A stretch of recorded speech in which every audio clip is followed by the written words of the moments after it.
അമേരിക്കക്ക് താവളം അനുവദിച്ച് കുടുങ്ങിയ അവസ്ഥയിലാണ് ഇപ്പോൾ ഗൾഫ് രാജ്യങ്ങളുള്ളത്. ഗൾഫ് രാജ്യങ്ങളുടെ സുരക്ഷ തങ്ങൾ നോക്കിക്കൊള്ളാമെന്ന് പറഞ്ഞാണ് അമേരിക്ക ഈ രാജ്യങ്ങളിൽ വ്യാപകമായി സൈനിക താവളങ്ങൾ തുറന്നിരുന്നത്. എന്നാൽ അമേരിക്കയുടെ ആ സുരക്ഷ ഈ രാജ്യങ്ങളുടെ നിലനിൽപ്പിനെ തന്നെ അപകടത്തിലാക്കുന്ന സാഹചര്യമാണ് നിലവിലുള്ളത്.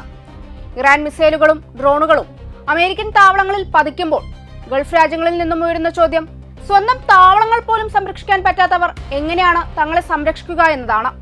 ഈ ചോദ്യങ്ങൾക്ക് മുമ്പിൽ പതറി നിൽക്കുന്നത് ഇപ്പോൾ അമേരിക്ക തന്നെയാണ്. ഹോർമൂസ് കടലിടുക്ക് കൂടി ഇറാൻ അടച്ചതും ഗൾഫ് രാജ്യങ്ങളെ സംബന്ധിച്ച് വലിയ പ്രഹരമാണ് സൃഷ്ടിച്ചിരിക്കുന്നത്. അമേരിക്കയെ ഭയക്കാത്തവർ ലോകത്തെ മറ്റൊരു ശക്തിയും ഭയക്കില്ല എന്നതും ഒരു യാഥാർത്ഥ്യമാണ്. കരയുദ്ധത്തിന് നേരിട്ടാണ് ഇറാൻ അമേരിക്കയെ ഇപ്പോൾ വെല്ലുവിളിച്ചിരിക്കുന്നത്. ഇത് അമേരിക്കൻ സൈനിക നേതൃത്വത്തെ ശരിക്കും അമ്പരപ്പിച്ചിട്ടുണ്ട്. കരയുദ്ധത്തിന് അമേരിക്കൻ സേന ഇറങ്ങിയാൽ അവരെ അടക്കം ചെയ്യുന്നതിനായി കുഴികൾ തയ്യാറാക്കിയാണ് ഇറാൻ സേന കാത്തിരിക്കുന്നത്. ഇത് സംബന്ധമായ ചിത്രങ്ങളും ഇറാൻ തന്നെ പുറത്തുവിട്ടിട്ടുണ്ട്. ഫെബ്രുവരി 28 മുതൽ കുവൈറ്റിനെതിരെ ഇറാൻ നടത്തിയ പ്രതികാര ആക്രമണം ആരംഭിച്ചത് തന്നെ മിസൈലുകളും ഡ്രോണുകളും ഉപയോഗിച്ചാണ്. പഴയ ദ്രാവക ഇന്ധന മിസൈലുകളും കൂടുതൽ നൂതനമായ ഖര ഇന്ധന ഫത്തെ 110 മിസൈലുകളും ഉപയോഗിച്ചാണ് ആക്രമണങ്ങൾ നടത്തിയിരുന്നത്. ഷാഹേദ് 136 കാമിക്കേസ് ഡ്രോണുകളും വിവിധ ക്രൂയിസ് മിസൈലുകളും അമേരിക്കൻ സൗകര്യങ്ങൾ ആക്രമിച്ചിട്ടുണ്ട്. ഈ കുവൈറ്റിൽ തന്നെയാണ് നിലവിലെ സംഘർഷത്തിനിടെ അമേരിക്ക ആദ്യമായി ഔദ്യോഗികമായി സ്ഥിരീകരിച്ച മരണങ്ങളും സംഭവിച്ചിരിക്കുന്നത്. നമ്മൾ സ്വയം ഒന്ന് ചിന്തിക്കുക. നമ്മുടെ അയൽപ്പക്കത്തെ വീട്ടിൽ, അതെത്ര അടുപ്പമുള്ള വീടായാലും നമ്മുടെ ശത്രുക്കളെ അവിടെ കയറ്റി അവർ അവിടെ നിന്നും നമ്മളെ ആക്രമിച്ചാൽ ഒരു മനുഷ്യൻ എന്ന നിലയിൽ നമ്മൾ എങ്ങനെയാണ് പ്രതികരിക്കുക? അത്തരം പ്രതികരണം തന്നെയാണ് ഇറാൻ ഇപ്പോൾ ഗൾഫ് രാജ്യങ്ങൾക്ക് നേരെ നടത്തുന്നത്. ഇറാൻ കഴിഞ്ഞാൽ അടുത്ത ലക്ഷ്യം ക്യൂബയാണ് എന്ന മുന്നറിയിപ്പ് അമേരിക്ക നൽകിയ സ്ഥിതിക്ക് ഈ തെമ്മാടി രാഷ്ട്രത്തെ ഇപ്പോഴേ പിടിച്ചു കെട്ടേണ്ടത് ലോക സമാധാനത്തിന് തന്നെ അനിവാര്യമാണ്. അമേരിക്കക്ക് താവളം അനുവദിച്ച് കുടുങ്ങിയ അവസ്ഥയിലാണ് ഇപ്പോൾ ഗൾഫ് രാജ്യങ്ങളുള്ളത്. ഗൾഫ് രാജ്യങ്ങളുടെ സുരക്ഷ തങ്ങൾ നോക്കിക്കൊള്ളാമെന്ന് പറഞ്ഞാണ് അമേരിക്ക ഈ രാജ്യങ്ങളിൽ വ്യാപകമായി സൈനിക താവളങ്ങൾ തുറന്നിരുന്നത്. എന്നാൽ അമേരിക്കയുടെ ആ സുരക്ഷ ഈ രാജ്യങ്ങളുടെ നിലനിൽപ്പിനെ തന്നെ അപകടത്തിലാക്കുന്ന സാഹചര്യമാണ് നിലവിലുള്ളത്. ഇറാൻ മിസൈലുകളും ഡ്രോണുകളും അമേരിക്കൻ താവളങ്ങളിൽ പതിക്കുമ്പോൾ ഗൾഫ് രാജ്യങ്ങളിൽ നിന്നും ഉയരുന്ന ചോദ്യം, സ്വന്തം താവളങ്ങൾ പോലും സംരക്ഷിക്കാൻ പറ്റാത്തവർ എങ്ങനെയാണ് തങ്ങളെ സംരക്ഷിക്കുക എന്നതാണ്. ഈ ചോദ്യങ്ങൾക്ക് മുമ്പിൽ പതറി നിൽക്കുന്നത് ഇപ്പോൾ അമേരിക്ക തന്നെയാണ്. ഹോർമൂസ് കടലിടുക്ക് കൂടി ഇറാൻ അടച്ചതും ഗൾഫ് രാജ്യങ്ങളെ സംബന്ധിച്ച് വലിയ പ്രഹരമാണ് സൃഷ്ടിച്ചിരിക്കുന്നത്. വിശുദ്ധ റംദാൻ മാസത്തിൽ തന്നെ ഇസ്ലാമിക് രാജ്യമായ ഇറാനെ അമേരിക്ക ആക്രമിച്ചതിനെതിരെ വലിയ പ്രതിഷേധമാണ് ഇസ്ലാമിക് അറബ് രാജ്യങ്ങളിലെ ജനങ്ങൾക്കിടയിൽ തന്നെ ഉള്ളത്. അതുകൊണ്ട് തന്നെയാണ് ഗൾഫിലെ അമേരിക്കൻ താവളങ്ങൾ ആക്രമിക്കപ്പെടുമ്പോൾ ആ രാജ്യങ്ങളിലെ ജനങ്ങൾ പോലും ആഹ്ലാദിക്കുന്നത് എന്നതാണ് ഒരു യാഥാർത്ഥ്യം. ഇസ്രായേലിനൊപ്പം ചേർന്ന് അമേരിക്ക ഒരു ഇസ്ലാമിക രാജ്യത്തിന്റെ പരമോന്നത നേതാവിനെ കൊന്നതും അവിടുത്തെ കുട്ടികളെ അടക്കം കൂട്ടക്കുരുതി നടത്തിയതും ലോകമെമ്പാടുമുള്ള ജനങ്ങളെ പോലെ തന്നെ ഗൾഫ് രാജ്യങ്ങളിലെ സാധാരണക്കാരെയും ആഴത്തിലാണ് സ്വാധീനിച്ചിരിക്കുന്നത്. അതുകൊണ്ട് തന്നെ അവർ പോലും ആഗ്രഹിക്കുന്നതും അമേരിക്കയുടെ പരാജയമാണ്. ചില ജനവാസ മേഖലകളിൽ ഇറാന്റെ ഡ്രോണുകൾ വീണിട്ട് പോലും പ്രതിഷേധം വാക്കുകളിൽ ഒതുക്കുകയല്ലാതെ അമേരിക്കൻ സഖ്യത്തിനൊപ്പം ചേർന്ന് ഇറാനെതിരെ പോരാടാൻ ഗൾഫ് രാജ്യങ്ങളിലെ ഭരണകൂടവും തയ്യാറാകാത്തതും ഈ ജനവികാരം മാനിച്ചുകൊണ്ട് തന്നെയാണ്. ഇറാനെതിരെ ഏതെങ്കിലും ഗൾഫ് രാജ്യം ആക്രമണം നടത്തിയാൽ ഇറാന്റെ ഭാഗത്തു നിന്നുണ്ടാകുന്ന തിരിച്ചടി ഭയാനകമായിരിക്കുമെന്ന തിരിച്ചറിവും ഗൾഫ് രാജ്യങ്ങളിലെ ഭരണകൂടങ്ങൾക്കുണ്ട്. അമേരിക്കയെ ഭയക്കാത്തവർ ലോകത്തെ മറ്റൊരു ശക്തിയും ഭയക്കില്ല എന്നതും ഒരു യാഥാർത്ഥ്യമാണ്. കരയുദ്ധത്തിന് നേരിട്ടാണ് ഇറാൻ അമേരിക്കയെ ഇപ്പോൾ വെല്ലുവിളിച്ചിരിക്കുന്നത്. ഇത് അമേരിക്കൻ സൈനിക നേതൃത്വത്തെ ശരിക്കും അമ്പരപ്പിച്ചിട്ടുണ്ട്. കരയുദ്ധത്തിന് അമേരിക്കൻ സേന ഇറങ്ങിയാൽ അവരെ അടക്കം ചെയ്യുന്നതിനായി കുഴികൾ തയ്യാറാക്കിയാണ് ഇറാൻ സേന കാത്തിരിക്കുന്നത്. ഇത് സംബന്ധമായ ചിത്രങ്ങളും ഇറാൻ തന്നെ പുറത്തുവിട്ടിട്ടുണ്ട്. ദീർഘകാലം ഇറാഖുമായി യുദ്ധം ചെയ്ത പാരമ്പര്യമുള്ള ഇറാന് കരയുദ്ധത്തിൽ വിജയിക്കുവാൻ ആവശ്യമായ ഒരുപാട് ഘടകങ്ങളുണ്ട്. അതിൽ പ്രധാനം അവരുടെ കരസേനയുടെ ശക്തി തന്നെയാണ്. രണ്ടാമത് മലനിരകളാൽ വലയം ചെയ്യപ്പെട്ട സുരക്ഷിതത്വവും ശത്രുവിന്റെ ചങ്കിടിപ്പേറ്റുന്ന ഒന്നു തന്നെയാണിത്. ഇതിനെല്ലാം പുറമെയാണ് പേർഷ്യൻ പോരാട്ടവീര്യം ഇപ്പോഴും കൊണ്ടു നടക്കുന്ന ഇറാൻ ജനതയുടെ ആത്മവീര്യം. അതുകൂടിയാകുമ്പോൾ അമേരിക്കക്ക് ഒരിക്കലും ഇറാനെ കീഴ്പ്പെടുത്താൻ കഴിയില്ലെന്നത് ഉറപ്പാണ്. അത് തിരിച്ചറിയാവുന്ന അമേരിക്കയും ഇസ്രായേലും ഇപ്പോൾ ചെയ്യുന്നത് ഇറാനിൽ വ്യാപകമായ ആക്രമണം നടത്തി സാധാരണക്കാരെ ഉൾപ്പെടെ കൊന്ന് മരണനിരക്ക് വർദ്ധിപ്പിക്കുക എന്നതാണ്. ഇതുവഴി ഇറാന്റെ മനോവീര്യം നശിപ്പിക്കാമെന്നാണ് അവർ കരുതുന്നത്. എന്നാൽ അവിടെയും അമേരിക്കൻ സഖ്യത്തിനാണ് പിഴച്ചിരിക്കുന്നത്. മരണം പോലും അഭിമാനമായി കാണുന്ന ഇറാൻ ജനതയെ സംബന്ധിച്ച് ശത്രുവിനെതിരെ പോരാടി ജീവൻ വെടിയുന്നത് പോലും വലിയ പുണ്യമായാണ് അവരിപ്പോൾ കാണുന്നത്. അതുകൊണ്ടാണ് ട്രംപ് അനുകൂലികളായ അമേരിക്കൻ മാധ്യമങ്ങൾ പോലും വല്ലാത്തൊരു ജനതയാണ് ഇറാനിൽ ഉള്ളത് എന്ന് ഇപ്പോൾ പറയേണ്ടി വന്നിരിക്കുന്നത്. അഭിപ്രായ വ്യത്യാസങ്ങൾ മറന്ന് രാജ്യത്തിനു വേണ്ടി ഒന്നിക്കാൻ ഇറാനികൾ തയ്യാറായിരിക്കുന്നു. ഈ ഒരുമ അവിടെ ഭരണമാറ്റം കൊണ്ടുവരാമെന്ന അമേരിക്കൻ സ്വപ്നത്തിനേറ്റ പ്രഹരം കൂടിയാണ്. അമേരിക്കയുടെ ഗൾഫ് യുദ്ധതന്ത്രവും മിഡിൽ ഈസ്റ്റിലെ അവരുടെ സൈനിക ശൃംഖലയുമെല്ലാം താറുമാറായ അവസ്ഥയിലാണ് ഇപ്പോൾ ഉള്ളത് എന്നാണ് പ്രമുഖ അമേരിക്കൻ മാധ്യമം റിപ്പോർട്ട് ചെയ്യുന്നത്. അതിന് പ്രധാന കാരണമായി അവർ ചൂണ്ടിക്കാട്ടുന്നത് അമേരിക്കൻ സൈനിക ലക്ഷ്യങ്ങളിലേക്ക് കൃത്യതയാർന്ന ആക്രമണം നടത്താൻ ഇറാന് കഴിയുന്നുണ്ട് എന്നത് തന്നെയാണ്. ഇതിന്റെ പ്രധാന ഉത്തരവാദി റഷ്യയാണെന്നാണ് അമേരിക്കൻ സൈനിക ഉന്നതരെ ഉദ്ധരിച്ച വാഷിംഗ്ടൺ പോസ്റ്റ് ഉൾപ്പെടെ റിപ്പോർട്ട് ചെയ്തിരിക്കുന്നത്. റഷ്യൻ ഇന്റലിജൻസ് വിവരങ്ങളും ടെക്നോളജിയും വ്യാപകമായാണ് ഇറാൻ പ്രയോജനപ്പെടുത്തുന്നത് എന്നത് ട്രംപിന്റെ വിശ്വസ്തരും സ്ഥിരീകരിച്ചിട്ടുണ്ട്. ഇതുമൂലം അമേരിക്കയുടെ വിമാനവാഹിനി കപ്പലുകൾ പോലും പലതവണ ആക്രമിക്കപ്പെടുന്ന സാഹചര്യവും ഉണ്ടായി. ഇറാനെ പേടിച്ച് ഇന്ത്യൻ മഹാസമുദ്രത്തിൽ വിമാനവാഹിനി കപ്പലിനെ കൊണ്ടുപോയി ഇടേണ്ട ഗതികേടിലാണ് അമേരിക്കയുള്ളത്.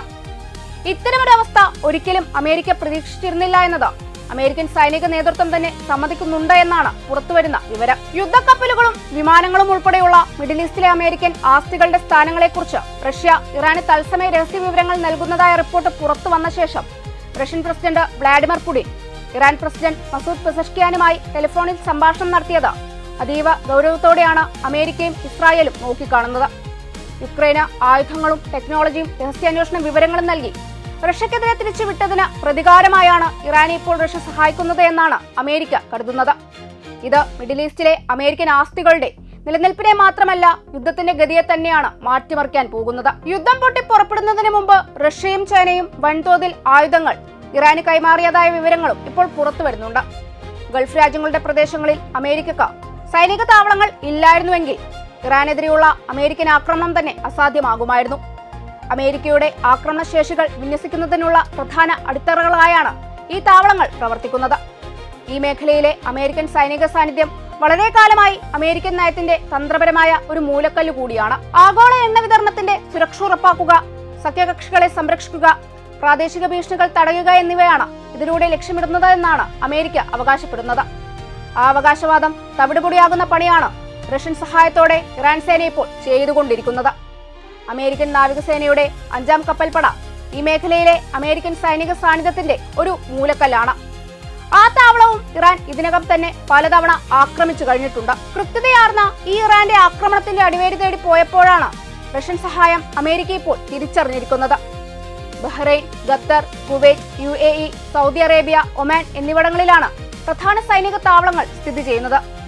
സൈനിക ആസ്ഥാനം, നിർണായക അടിസ്ഥാന സൗകര്യങ്ങൾ, ലോജിസ്റ്റിക്കൽ ഹബ്ബുകൾ, വ്യോമതാവളങ്ങൾ, തുറമുഖങ്ങൾ എന്നിവയും ഇതിൽ ഉൾപ്പെടുന്നുണ്ട്. ഇറാനെതിരായ ഓപ്പറേഷൻ എപ്പിക് ഫ്യൂറിക്കിന് മുന്നോടിയായി അമേരിക്ക തിരിച്ചടി പ്രതീക്ഷിച്ചിരുന്നുവെങ്കിലും അത് ഇത്രയും കൃത്യതയാർന്ന തിരിച്ചടിയാകുമെന്ന് അവർ കരുതിയിരുന്നില്ല എന്ന് തന്നെ വേണം കരുതാൻ. ഈ സൈനിക താവളങ്ങളിലെ സൈനികരുടെയും പിന്തുണാ ജീവനക്കാരുടെയും എണ്ണം ഗണ്യമായി കുറച്ചതുകൊണ്ട് മാത്രമാണ് വലിയ ആൾനാശം അമേരിക്കക്ക് സംഭവിക്കാതിരുന്നത്.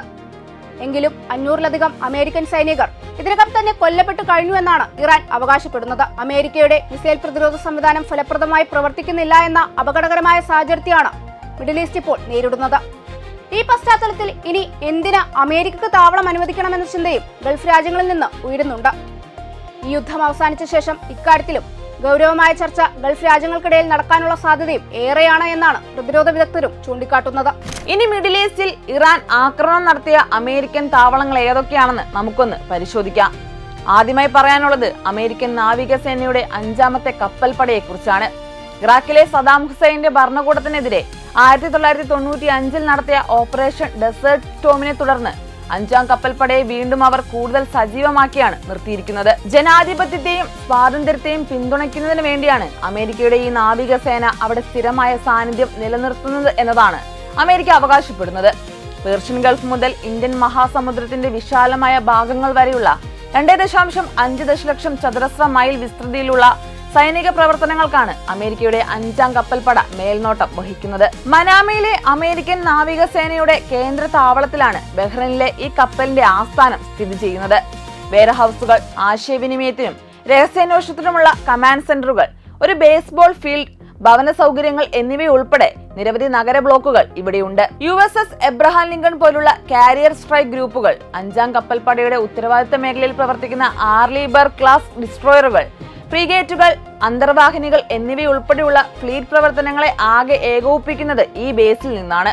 ഇറാന്റെ ആക്രമണത്തിൽ ഇവിടെ എത്രമാത്രം നാശനഷ്ടം സംഭവിച്ചിട്ടുണ്ട് എന്നത് ഇനി അറിയാനിരിക്കുന്നതേയുള്ളൂ. ഇറാനിയൻ ബാലിസ്റ്റിക് മിസൈലുകളും ഷാഹേദ് കാമിക്കാസെ ഡ്രോണുകളുമാണ് പ്രധാനമായും ഈ താവളത്തെ ആക്രമിച്ചിരിക്കുന്നത്. അടുത്തത് ഖത്തർ അൽ ഉദൈദ് വ്യോമതാവളമാണ്. ഓപ്പറേഷൻ ഡെസേർട്ട് സ്റ്റോമിനെ തുടർന്ന് 1996 ഒരു പ്രതിരോധ സഹകരണ കരാറിന്റെ ഭാഗമായാണ് ഖത്തർ അൽ ഉദൈദ് വ്യോമതാവളം നിർമ്മിച്ചത്. അയൽ രാജ്യങ്ങളിൽ നിന്നുള്ള, പ്രത്യേകിച്ച് ഇറാനിൽ നിന്നുള്ള ഭീഷണികൾ തടയുന്നതിനായി മേഖലയിൽ സ്ഥിരമായ അമേരിക്കൻ സൈനിക സാന്നിധ്യം ഉറപ്പാക്കുക എന്നതുമാണ് ഖത്തർ ഭരണകൂടത്തിന്റെ പ്രാഥമിക ലക്ഷ്യമെങ്കിലും അമേരിക്ക അവരുടെ അജണ്ട നടപ്പിലാക്കാൻ പല കാര്യത്തിനും ഈ താവളം ഉപയോഗപ്പെടുത്തിയിട്ടുണ്ട്. 2001 അഫ്ഗാനിസ്ഥാനിലെ പ്രവർത്തനങ്ങൾക്കായി ആദ്യമായി ഈ താവളം ഉപയോഗിച്ചതും അമേരിക്കയാണ്. 2002 ഖത്തറുമായി ഒരു ഔദ്യോഗിക കരാറിൽ അമേരിക്ക ഒപ്പുവെച്ചു. ഇത് അമേരിക്കൻ വ്യോമസേനയെ അൽ ഉദൈദിൽ നിന്ന് പ്രവർത്തിക്കാൻ അനുവദിക്കാൻ ലക്ഷ്യമിട്ടിട്ടുള്ളതായിരുന്നു. അഫ്ഗാനിസ്ഥാനിലെ പ്രവർത്തനങ്ങളിലും, പ്രത്യേകിച്ച് 2021 അമേരിക്കൻ സൈനികരെ പിൻവലിക്കുമ്പോഴും അമേരിക്കൻ വ്യോമസേനയുടെ ശ്രമങ്ങളെ ഏകോപിപ്പിക്കുന്നതിൽ ഈ വ്യോമതാവളം നിർണായക പങ്ക് വഹിച്ചിട്ടുണ്ട്. ഹൂതികൾക്കും IS-നുമെതിരായ ദൗത്യങ്ങളും ഈ താവളത്തിൽ നിന്നാണ് നടത്തിയിരുന്നത്. ഇന്ന് അൽ ഉദൈദ് താവളം ഈ മേഖലയിലെ ഏറ്റവും വലിയ അമേരിക്കൻ വ്യോമതാവളമായാണ് പ്രവർത്തിക്കുന്നത്. 10,000 സൈനികർ ഈ താവളത്തിൽ ഉണ്ടായിരുന്നുവെങ്കിലും ഇറാന്റെ ആക്രമണം ഭയന്ന് മിക്കവരെയും ഇവിടെ നിന്ന് മാറ്റുകയുണ്ടായി. അമേരിക്കൻ വിമാനങ്ങൾക്ക് പുറമെ ഖത്തർ വ്യോമസേനയുടെയും മേഖലയിലെ മറ്റ് അമേരിക്കൻ സഖ്യകക്ഷികളുടെയും വിമാനങ്ങളും ഈ ബേസിൽ ഉണ്ട്. 24 ഹെക്ടറിലധികം വിസ്തൃതിയുള്ള ഈ താവളത്തിൽ നിന്നും പ്രതിദിനം 1000-ലധികം വിമാനങ്ങൾ പറന്നുയരുന്നതായാണ് കണക്ക്. C-17 വലിയ സൈനിക ഗതാഗത വിമാനങ്ങൾ, B-52H, B-1B ബോംബറുകൾ, F-22, F-35 യുദ്ധവിമാനങ്ങൾ എന്നിവയും ഉൾക്കൊള്ളാനും ഈ ബേസിന് കഴിയും. സപ്പോർട്ട് എയർക്രാഫ്റ്റുകൾ, ഇന്ധനം നിറയ്ക്കുന്ന വിമാനങ്ങൾ, RQ-4, ഗ്ലോബൽ ഹോക്ക്, MQ-9 രഹസ്യാന്വേഷണ സ്ട്രൈക്ക് ഡ്രോണുകൾ എന്നിവയും അൽ ഉദൈദിൽ നിലയുറപ്പിച്ചിട്ടുണ്ട്. എന്നാൽ ഇറാനുമായ സംഘർഷം പൊട്ടിപ്പുറപ്പെട്ട ശേഷം ഈ ബേസ് ഇപ്പോൾ നിരന്തരം ഇറാനിയൻ മിസൈൽ ആക്രമണങ്ങൾക്കും ഡ്രോൺ ആക്രമണങ്ങൾക്കും വിധേയമായിരിക്കുകയാണ്. വ്യോമതാവളത്തിന് വടക്കുള്ള എയർലി വാർണിംഗ് AN/FPS 132 റഡാറിന് കേടുപാടുകൾ സംഭവിച്ചതായി ഉപഗ്രഹ ചിത്രങ്ങൾ തന്നെ സൂചിപ്പിക്കുന്നുണ്ട്. ഇതിന് മാത്രം 10,000 കോടിയിലധികം വില വരുമെന്നാണ് കണക്കാക്കപ്പെടുന്നത്. ഇതുമൂലം ഇറാന്റെ മിസൈൽ ആക്രമണങ്ങളെ ചെറുക്കുന്നതിൽ അമേരിക്കൻ സൈനിക സംവിധാനങ്ങൾക്ക് സാധിക്കാത്ത സാഹചര്യമാണുള്ളത്. ഈ അവസരം ഉപയോഗിച്ച് വലിയ ആക്രമണങ്ങൾക്കാണ് ഈ താവളത്തിന് നേരെയും ഇറാൻ ഇപ്പോൾ നടത്തിക്കൊണ്ടിരിക്കുന്നത്. മറ്റൊന്ന് കുവൈറ്റിൽ സ്ഥിതി ചെയ്യുന്ന സൈനിക താവളങ്ങളാണ്. ഇറാഖി അധിനിവേശത്തിൽ നിന്ന് സഖ്യസേന രാജ്യത്തെ മോചിപ്പിച്ച ഓപ്പറേഷൻ ഡെസേർട്ട് സ്റ്റോമിനെ തുടർന്നാണ് കുവൈറ്റിൽ അമേരിക്കൻ താവളങ്ങൾ സ്ഥാപിതമായത്. ക്യാമ്പ് അരിഫ്ജാൻ, ക്യാമ്പ് ബ്രുഹിംഗ്, അലി അൽ സലേം എയർബേസ് എന്നീ 3 പ്രധാന അമേരിക്കൻ സൈനിക കേന്ദ്രങ്ങൾ ഈ മേഖലയിലെ അമേരിക്കൻ സേനയുടെ പ്രധാന ലോജിസ്റ്റിക് കേന്ദ്രങ്ങളായി പ്രവർത്തിക്കുകയും സെന്റർകോം പ്രവർത്തനങ്ങളെ പിന്തുണയ്ക്കുകയും ചെയ്യുന്നുണ്ട്. ഇറാനെതിരായ ആക്രമണത്തിനുള്ള തയ്യാറെടുപ്പുകൾക്കിടയിൽ കുവൈറ്റിലെ ഈ അമേരിക്കൻ താവളങ്ങൾ നിർണായക പങ്കാണ് വഹിച്ചത്. F-16 യുദ്ധവിമാനങ്ങളും AH-64 അപ്പാച്ചെ ഹെലികോപ്റ്ററുകളും ഈ താവളത്തിലാണ് തമ്പടിച്ചിരിക്കുന്നത്. അലി അൽ സലേം വ്യോമതാവളം ഇതിലൊരു പ്രധാന പങ്ക് വഹിക്കുന്നുണ്ട്. വിന്യസിച്ചിരിക്കുന്ന അമേരിക്കൻ വ്യോമസേന യൂണിറ്റുകൾക്ക് ഇന്ധനം, വെടിമരുന്ന്, സ്പെയർ പാർട്സ് എന്നിവയ്ക്കുള്ള വിതരണ ലൈനുകൾ നന്നായി തന്നെ സ്ഥാപിച്ചിട്ടുണ്ട്.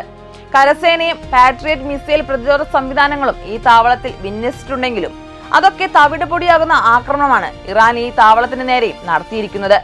ഫെബ്രുവരി 28 മുതൽ കുവൈറ്റിനെതിരെ ഇറാൻ നടത്തിയ പ്രതികാര ആക്രമണം ആരംഭിച്ചത് തന്നെ മിസൈലുകളും ഡ്രോണുകളും ഉപയോഗിച്ചാണ്. പഴയ ദ്രാവക ഇന്ധന മിസൈലുകളും കൂടുതൽ നൂതനമായ ഖര ഇന്ധന ഫത്തെ 110 മിസൈലുകളും ഉപയോഗിച്ചാണ് ആക്രമണങ്ങൾ നടത്തിയിരുന്നത്. ഷാഹേദ് 136 കാമിക്കേസ് ഡ്രോണുകളും വിവിധ ക്രൂയിസ് മിസൈലുകളും അമേരിക്കൻ സൗകര്യങ്ങൾ ആക്രമിച്ചിട്ടുണ്ട്. ഈ കുവൈറ്റിൽ തന്നെയാണ് നിലവിലെ സംഘർഷത്തിനിടെ അമേരിക്ക ആദ്യമായി ഔദ്യോഗികമായി സ്ഥിരീകരിച്ച മരണങ്ങളും സംഭവിച്ചിരിക്കുന്നത്. വ്യോമതാവളങ്ങൾ, വ്യോമ പ്രതിരോധ സംവിധാനങ്ങൾ, വെയർഹൌസുകൾ, കമാൻഡ് സെന്ററുകൾ എന്നിവയുൾപ്പെടെ കുവൈറ്റിലെ എല്ലാ അമേരിക്കൻ സൈനിക സൗകര്യങ്ങളും ഇറാനിയൻ പ്രതികരണാക്രമണങ്ങളിൽ തകർന്നതായി വിവിധ അന്താരാഷ്ട്ര മാധ്യമങ്ങളും റിപ്പോർട്ട് ചെയ്തിട്ടുണ്ട്. യുണൈറ്റഡ് അറബ് എമിറേറ്റ്സിൽ അൽ ദ്രഫ എയർബേസിലും ജബൽ അലി തുറമുഖത്തിലുമാണ് അമേരിക്കൻ സൈന്യം പ്രവർത്തിക്കുന്നത്. പേർഷ്യൻ ഗൾഫ് നിരീക്ഷിക്കുന്നതിനുള്ള തന്ത്രപരമായ പോയിന്റുകളായി ഈ സെന്ററുകൾ പ്രവർത്തിക്കുന്നതിനാൽ തന്നെ ഈ താവളങ്ങൾ സ്വാഭാവികമായും ഇറാന്റെ പ്രാഥമിക ലക്ഷ്യങ്ങളായി മാറിയിട്ടുണ്ട് എന്നതും ഒരു വസ്തുതയാണ്. അബുദാബിയിൽ നിന്ന് 32 കിലോമീറ്റർ തെക്കായി സ്ഥിതി ചെയ്യുന്ന അൽ ദഫ്ര വ്യോമതാവളം UAE അമേരിക്കൻ വ്യോമസേനകൾക്കുള്ള സംയുക്ത കേന്ദ്രമായി പ്രവർത്തിക്കുന്നതാണ്. 1980കളിൽ നവീകരിച്ച ഒരു സിവിലിയൻ വിമാനത്താവളമായിരുന്നു ഇത്. അഫ്ഗാനിസ്ഥാനിലെ പ്രവർത്തനങ്ങൾക്കായും അമേരിക്ക ഇവിടം ഉപയോഗിച്ചു വരുന്നുണ്ട്. 2002 മുതൽ ഇന്ധനം നിറയ്ക്കൽ, നിരീക്ഷണം, കരലക്ഷ്യങ്ങൾ, കൃത്യമായ ആക്രമണം എന്നിവയിൽ വൈദഗ്ധ്യമുള്ള ഒരു അമേരിക്കൻ വ്യോമസേന വിഭാഗവും ഇവിടെ പ്രവർത്തിക്കുന്നുണ്ട്. UAE ഉദ്യോഗസ്ഥർ നിയന്ത്രിക്കുന്ന അമേരിക്കയുടെ പാട്രിയറ്റ് താഡ് മിസൈൽ പ്രതിരോധ സംവിധാനങ്ങളും ഇവിടെ വിന്യസിച്ചിട്ടുണ്ട്. ആയിരക്കണക്കിന് UAE സൈനികർക്കൊപ്പം കുറഞ്ഞത് 5000 അമേരിക്കൻ സൈനികരും ഈ താവളത്തിലുണ്ട്. ഇവിടെയും ഇറാന്റെ മിസൈലുകൾ വീണ് പൊട്ടി ചിതറിയിട്ടുണ്ട്. അതാകട്ടെ ഇപ്പോഴും തുടരുകയുമാണ്. UAEയിലെ രണ്ടാമത്തെ പ്രധാന അമേരിക്കൻ സൈനിക കേന്ദ്രം ജബൽ അലി തുറമുഖമാണ്. ലോകത്തിലെ ഏറ്റവും വലിയ കൃത്രിമ തുറമുഖങ്ങളിൽ ഒന്നാണിത്. മേഖലയിലെ അമേരിക്കൻ നാവികസേനയുടെ പ്രധാന കേന്ദ്രവുമാണ്. 1979 മുതൽ വിമാനവാഹിനി കപ്പലുകളും ഡിസ്ട്രോയറുകളും ഉൾപ്പെടെയുള്ള യുദ്ധക്കപ്പലുകൾ വിതരണം ചെയ്യുന്നതിനും സർവീസ് ചെയ്യുന്നതിനും നന്നാക്കുന്നതിനുമുള്ള ഒരു ലോജിസ്റ്റിക്കൽ താവളമായി പ്രവർത്തിക്കുന്ന ഈ തുറമുഖവും ഇറാൻ ടാർഗറ്റ് ചെയ്ത് ആക്രമിച്ചിട്ടുണ്ട്. സംഘർഷം ആരംഭിച്ചതു മുതൽ ഇറാൻ ഈ UAE താവളങ്ങൾക്ക് നേരെയുള്ള ശക്തമായ മിസൈൽ ഡ്രോൺ ആക്രമണങ്ങളാണ് നടത്തിക്കൊണ്ടിരിക്കുന്നത്. സംഘർഷത്തിന്റെ ആദ്യ ദിവസങ്ങളിൽ ഇറാൻ അൽദഫ്രയിൽ 10 മുതൽ 15 വരെ ഫത്തെ 110-313 ബാലിസ്റ്റിക് മിസൈലുകൾ തൊടുത്തുവിടുകയും 50ഓളം ഷാഹിദ് 136 കാമിക്കാസെ ഡ്രോണുകൾ വിതറുകയും ചെയ്തിട്ടുണ്ട്. ഇതുമൂലം നിരവധി ഫംഗറുകളും റൺവേകളും കേടുപാടുകളും സംഭവിച്ചിട്ടുണ്ട്. സംഘർഷത്തിന്റെ ആദ്യ ദിവസങ്ങളിൽ ഇറാൻ അൽദഫ്രയിൽ 10 മുതൽ 15 വരെ ഫത്തെ 110-313 ബാലിസ്റ്റിക് മിസൈലുകൾ തൊടുത്തുവിടുകയും 50ഓളം ഷാഹിദ് 136 കാമിക്കാസെ ഡ്രോണുകൾ വിതറുകയും ചെയ്തിട്ടുണ്ട്. ഇതുമൂലം നിരവധി ഹാങ്കറുകളും റൺവേകൾക്കും കേടുപാടുകൾ സംഭവിച്ചിട്ടുണ്ട്. നിരവധി വിമാനങ്ങളും തകർക്കപ്പെട്ടിട്ടുണ്ട്. അമേരിക്കൻ സൈനികരിൽ ആളപായമുണ്ടായതായും റിപ്പോർട്ട് ചെയ്യപ്പെട്ടിട്ടുണ്ട്. ഇനി എണ്ണം മാത്രമാണ് പുറത്തു വരാനുള്ളത്. അമേരിക്കയുടെ മിസൈൽ പ്രതിരോധ സംവിധാനങ്ങൾ ഇവിടെയും ഒരു വലിയ പരാജയമായിരുന്നു. ഇറാൻ സൈന്യം ജബൽ അലി തുറമുഖത്തെ ഡ്രോണുകളും ക്രൂയിസ് മിസൈലുകളും ഉപയോഗിച്ച് ലക്ഷ്യം വെച്ചതായി അമേരിക്കൻ സൈന്യവും സ്ഥിരീകരിച്ചിട്ടുണ്ട്. ഇത് ഇന്ധന സംഭരണ സൗകര്യങ്ങൾ, വെയർഹൌസുകൾ, ഡോക്കുകൾ, ക്രെയിനുകൾ എന്നിവയ്ക്ക് വലിയ കേടുപാടുകൾ വരുത്തിയതായാണ് റിപ്പോർട്ടുകൾ. ഇവിടെയും ജീവനക്കാർക്കിടയിലും ആളപായം റിപ്പോർട്ട് ചെയ്യപ്പെട്ടിട്ടുണ്ട്. ഇറാൻ ആക്രമണത്തിന് തൊട്ടു മുൻപ് അമേരിക്കൻ നാവികസേനയുടെ കപ്പലുകൾ പിൻവാങ്ങിയതായും റിപ്പോർട്ടുകൾ പുറത്തു വന്നിട്ടുണ്ട്. അടുത്തതായി നമുക്ക് ഒമാനിലെ തുറമുഖങ്ങൾ പരിശോധിക്കാം. ഒമാൻ സുൽത്താനേറ്റിലെ അമേരിക്കൻ സൈനിക സാന്നിധ്യം എന്ന് പറയുന്നത് UAEയിലോ ഖത്തറിലോ ഉള്ളതിൽ നിന്ന് തികച്ചും വ്യത്യസ്തമാണ്. കാരണം അവിടെ വലിയ സ്ഥിരം താവളങ്ങൾ ഉൾപ്പെടുന്നില്ല.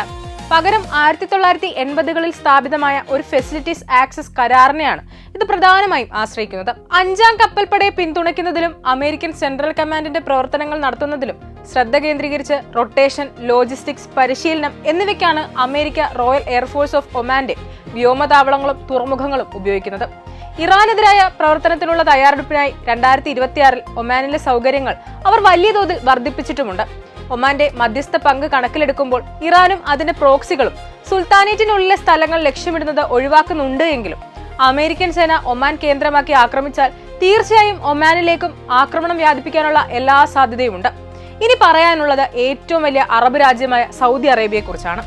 മിഡിൽ ഈസ്റ്റിലെ അമേരിക്കയുടെ ഏറ്റവും വലിയ സഖ്യകക്ഷി എന്ന നിലയിൽ രാജ്യത്തിന് കാര്യമായ നാശനഷ്ടങ്ങൾ സംഭവിച്ചാൽ ഇറാനെതിരായ അമേരിക്കൻ ആക്രമണങ്ങളിൽ സൗദി അറേബ്യ പങ്കുചേരാനുള്ള സാധ്യത വളരെ കൂടുതലാണ്.